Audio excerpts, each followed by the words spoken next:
In this lesson, what I want to do is take an introduction to the study of psychology. And we're going to do this over the next series of lessons as well, is we're going to build on our understanding of the subject that we're going to be getting to grips with, and then start to introduce a number of different approaches within the history of psychology. These include things like behaviorism, we've also got biological approaches, and things like psychodynamics and all these different things as well. So this lesson, what we're going to do is take an introduction, look at the origins, and then look at some of the very early approaches within the field of psychology.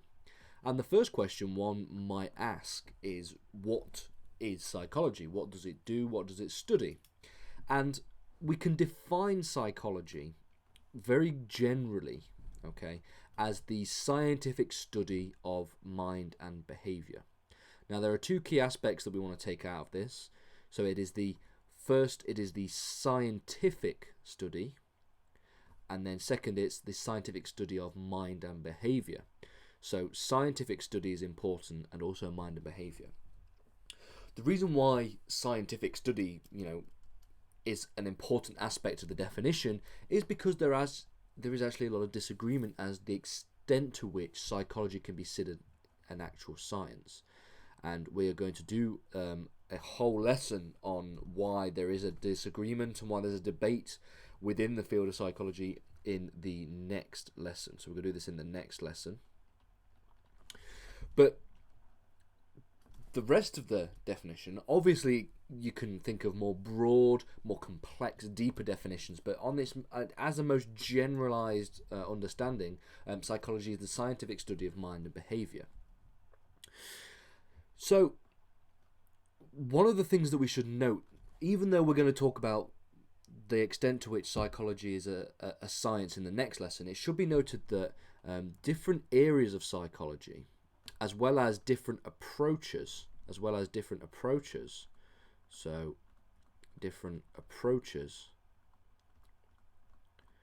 okay, will utilize more scientific methods than others.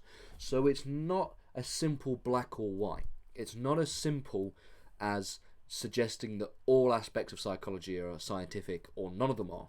There are some aspects that utilize more science, especially more modern, neuroscientific approaches. They definitely would fall under the remit of falling under science, being part of science. And then there are other areas that would be considered as less scientific in nature. So therefore, there's a lot of shades of grey that exist. Within psychology, there's also a number of schools of thought. So the ones that we will be looking at specifically in the next series of lessons include behavioral psychology, which will be the first one we will focus on, and then cognitive psychology, biological psychology, and then psychodynamic psychology. And there will be others that we look at and touch on and maybe highlight as well. But these are the main schools of thought within the field of psychology. Psychology has its start. The origins of so-called experimental psychology begins with Wilhelm Wundt. Now, Wundt opened an institute for experimental psychology in Germany. There he used a number of methods to come up with a number of scientific conclusions within the field of psychology. So he wanted to turn the study of the mind into a scientific discipline. So we want to see turn the study of the mind into a scientific discipline.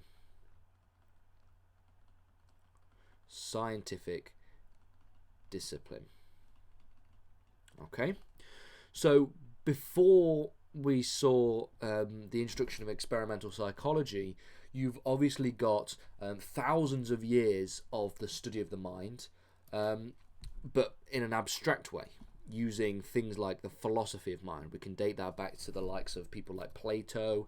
Very famously, you've got dualist philosophers like René Descartes, who studied the mind and the concept of mind and the concept of what it means to have a mind and to have consciousness, etc., etc.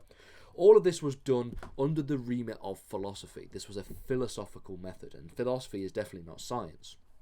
So what Wundt wanted to do was to combine this abstract study of the mind with scientific methods to formulate its own subject within experimental psychology.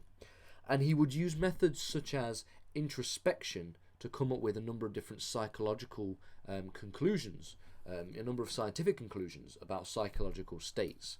Now, introspection is one method of doing experimental psychology, and it is one that is not without its critics, as we will look at the end of this lesson.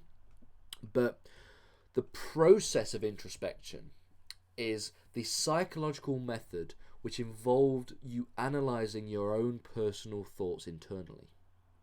So your own experiences and personal thoughts would be analysed and explained and described, personally.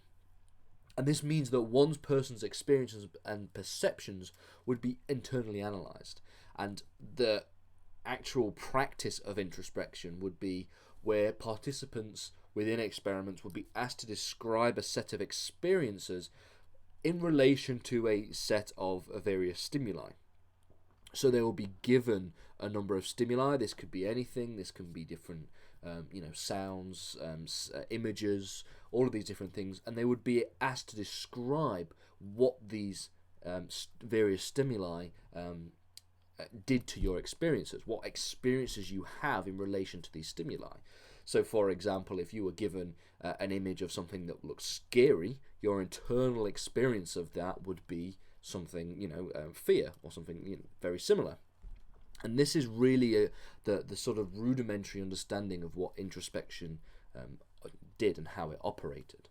And today it's seen as a more outdated method of scientific inquiry, and there are a number of reasons for this. Firstly, the method of introspection does not accurately explain how the mind works. So it doesn't actually explain how. We don't understand the hows and the whys and how these things operate within the mind. They just explain a number of experiences in relation to various stimuli. It also relies on relaying information subjectively. This is one other problem with introspection. Because you're being asked to explain your own experiences internally, this is a subjective analysis, because your own experiences may differ from somebody else's, and you may also, decide to only reveal different parts of your own experiences and not reveal other parts. So it's very difficult to come to any kind of objective, accurate conclusion based off the relaying of personal experiences. And again, the final aspect is that it doesn't it doesn't provide any accurate data that can be used reliably.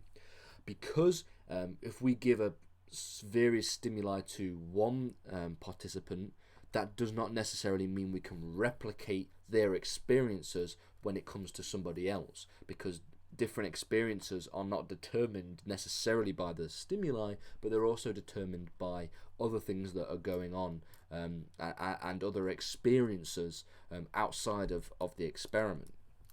So when it comes to the concept of introspection, you might have two participants that come to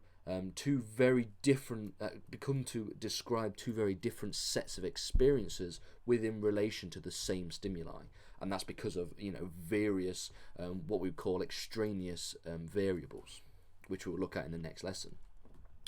It's also an outdated method of scientific inquiry because we've got better methods. We have better methods today. So we have better methods.